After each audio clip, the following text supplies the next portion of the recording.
ETF index mutual funds నేర్చుకుని stock మార్కెట్లో రాణించాలనుకుంటున్నారా? వెంటనే ఈ నెంబర్కి కాల్ చేయండి.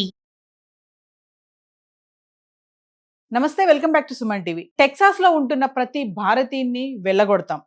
ఫ్లోరిడా రిపబ్లికన్ పార్టీ నాయకుడి వివాదం ఏంటి? మెడికల్ డిపోర్టేషన్, అమెరికాలో ఉంటున్నటువంటి ఎన్ఆర్ఐలకు కొత్త చిక్కు. మరి L1 వీసాతో వచ్చి H1B వీసాకి చేంజ్ అవ్వచ్చా? ఏ టెక్నాలజీతో అమెరికన్స్కి టాలెంట్ కొరత ఉందా? ఏ టెక్నాలజీతో అమెరికన్స్ కి టాలెంట్ కొరత ఉందా?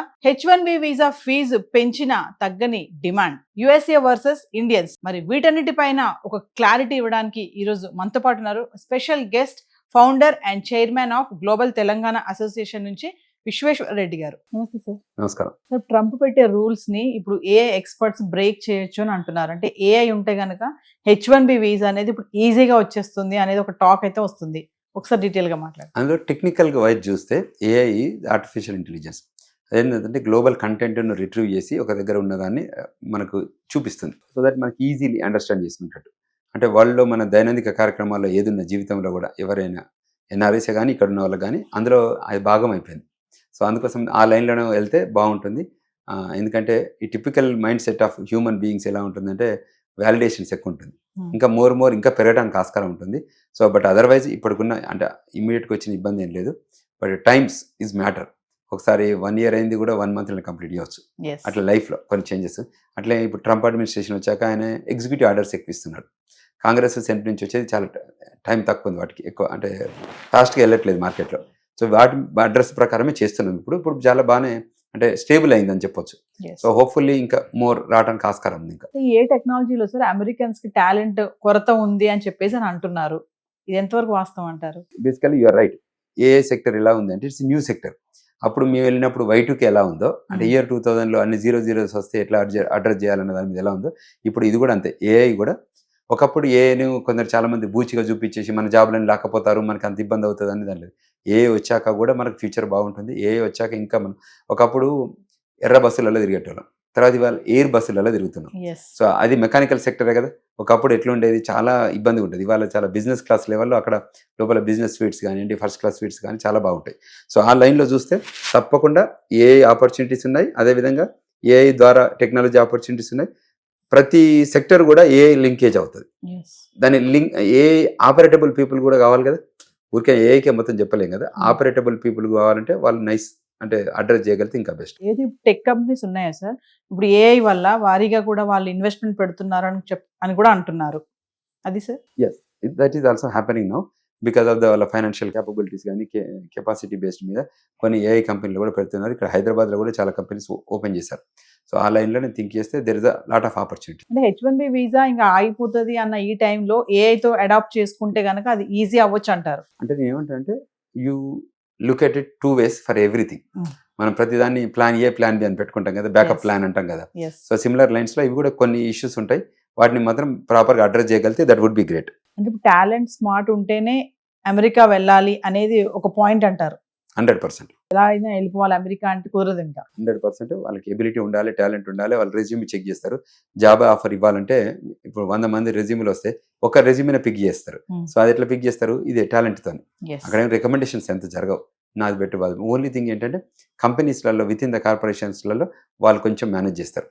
జాబ్ పోస్టింగ్ ఎప్పుడు పడుతుంది, జాబ్ ఏంటి అన్న దాని మీద చూస్తారు. అంటే H1B వీసా ఫీజు పెంచినా కూడా ఈ డిమాండ్ ఎందుకు తగ్గట్లేదు అంటే రీజన్ ఏంటంటారు? ప్రపంచం జనసాంద్రత ఎట్లా పెరిగింది. ఇప్పుడు జనసాంద్రతకు ఇవ్వడం చెప్తే పట్టించుకుంటున్నారా? మొత్తం జనాల దగ్గర డబ్బు వచ్చింది, రియల్ ఎస్టేట్ డబ్బు. ఏం చేస్తారు వాళ్ళందరూ, బిజినెస్ ఓనర్స్ అందరూ వాళ్ళ పిల్లల్ని అమెరికా పంపాలనుకుంటారు. పెళ్ళిన తర్వాత అమెరికా పోయే వరకే మన పిల్లలు, అమెరికా పోయిన తర్వాత మళ్ళీ మా పిల్లలు. సో అంచేత వాళ్ళ ఐడియాలజీ వేరే ఉంటుంది. పేరెంట్స్ అన్ని షేర్ చేయరు. ఏదో పేరెంట్స్కి ఏది వినసొంపుకుండి హ్యాపీగా ఉంటారు అనుకుంటే అదే చెప్పమని చెప్తా. వాళ్ళకి బాధ చెప్తే ఏమవుతుంది, వాళ్ళు వేరే కంట్రీలో ఉన్నారు కాబట్టి చాలా ఫీల్ అవుతారు. పేరెంట్స్ అక్కడ ఉండి అబ్బాయి కానీ అమ్మాయి కానీ ఇక్కడ ఉంటే ఏదైనా చిన్న ప్రాబ్లం వచ్చినా కూడా పేరెంట్స్ తలడి వెళ్ళిపోతారు.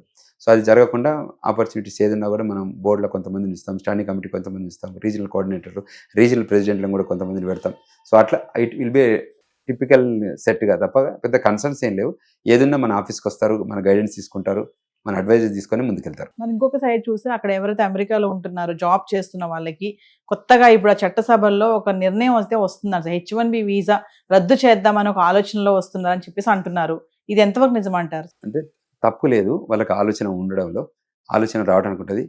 ట్రంప్ మీకు అహ్మదాబాద్లో ఉన్నప్పుడు అక్కడ ఏదైతే గాంధీనగర్లో ఉన్నప్పుడు వీసా ఇవ్వలేదు, దానికి రిజెక్ట్ చేశారు యుఎస్ కాన్సులేట్కి వెళ్తే.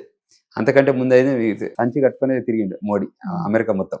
అప్పుడు మన కిషన్ రెడ్డి గారు, ఆయన తర్వాత పొంగులేటి వాళ్ళ ఇప్పుడు సిపిఐ లీడర్ వాళ్ళందరూ కూడా వచ్చారు ఒక టీమ్గా.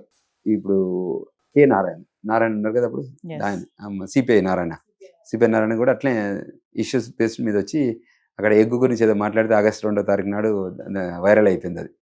సో అటువంటి కొన్ని సంఘటనలు అక్కడక్కడ జరుగుతుంటాయి, దాన్ని చాలా సీరియస్గా తీసుకోవాల్సిన అవసరం లేదు. ఒకవేళ H1B వీసా రద్దు అయితే కనుక సార్, మరి మన వాళ్ళ పరిస్థితి ఏంటంటారు ఒకవేళ రద్దు అవుతే? అంటే 2 టైప్స్ ఆఫ్ మనం దాన్ని చూడాల్సింది. H1B ప్రోగ్రామ్ రద్దు అయ్యే సమస్య లేదు, ఎందుకంటే H1B program not meant for Indians.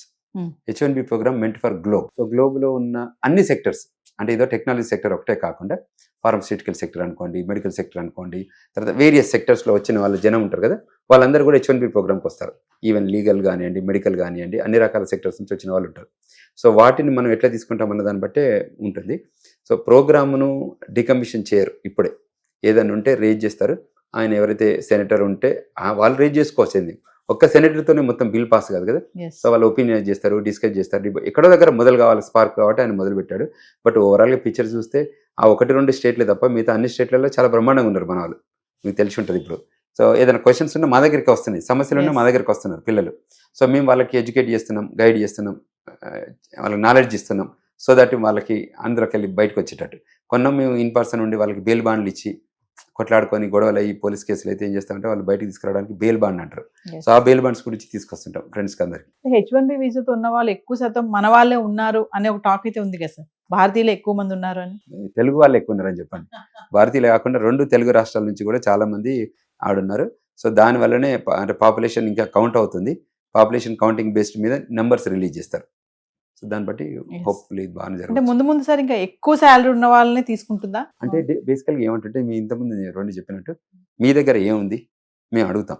మీ దగ్గర టాలెంట్ ఉంది అనుకోండి, come over exhibit your talent. నచ్చింది అనుకోరు. ఇప్పుడు ఎగ్జాంపుల్ చెప్తుంటాం కానీ మనం డ్రైవర్లో పెట్టుకుంటాం 4 వారానికి వారం పెట్టాం. 1 year ప్రోగ్రామ్ కోసం టెస్ట్ చేస్తాం. 4 వారాలలో మనం ఒకరిని పిక్ చేసుకుంటాం, ఒకరిని ఆయన వదులుకుంటాం. అసలే ఇప్పుడు అందులో ఉన్న 4th person అసలే ఉంచుకోము, 1st person వదులుకోము. You get my point. 4th person మీ దగ్గర లిస్ట్ వచ్చింది, మీరు ఇంటర్వ్యూ చేశారు, 4th person ఏం పెర్ఫామ్ చేయలేదు, ఆయన 100% వదిలించుకోవాలని చూస్తారు. 1st person ఉంచుకోవాలని ట్రై చేస్తారు. సో మనం ఫోకస్ అయ్యి 1st person. అమెరికా ఏమంటుందంటే మాకు ఓన్లీ టాలెంటెడ్ పీపుల్ మా దేశానికి రండి, లేదు పర్లేదు మా దగ్గర టాలెంట్ లేదు, ట్రెజర్ తీసుకురండి, మా దేశంలో ఇన్వెస్ట్ చేయండి, మా దేశంలో 10 ఎంప్లాయ్మెంట్ క్రియేట్ చేయండి, EB-5 గ్రీన్ కార్డ్ తీసుకొని వెళ్ళండి. ఓపెన్, చాలా open, blunt. The US immigration laws కూడా చాలా క్లియర్గా ఉంటుంది. కొత్తగా నేర్చుకోవాలనుకున్న వాళ్ళు కూడా మేము గైడ్ చేస్తుంటాం, ఇంటర్న్షిప్స్ ఇస్తుంటాం. So that they can also become an attorneys. ఎందుకంటే ఈ పెద్ద ప్రపంచంలో ప్రతి ఒక్కరు బతకాలి, అందరూ బాగుండాలి, అందులో మనం ఉండాలని కోరుకునే ఆలోచన ఉంటుంది కదా. సో అందువల్ల ఈ ఎంప్లాయ్మెంట్ ఆపర్చునిటీస్ కూడా చాలా బాగున్నాయి, అవి కూడా మేము షేర్ చేస్తాం. సో ఎవరైతే మనతో కలిసి పనిచేసారో, మనతో నాన్ ప్రాఫిట్ వర్క్ చేస్తారో, తర్వాత కూడా వాళ్ళు ఫోకస్ చేస్తారు. ఎందుకంటే మనం వాళ్ళకి హెల్ప్ చేస్తాం కాబట్టి వాళ్ళు ఇంకో 10 మందికి హెల్ప్ చేయమని చెప్తున్నాం. మేమేం we don't expect any money and any resourcefulness. We have our own things కాబట్టి ఆ లైన్లోనే వర్క్ చేస్తాం. Thank you very much.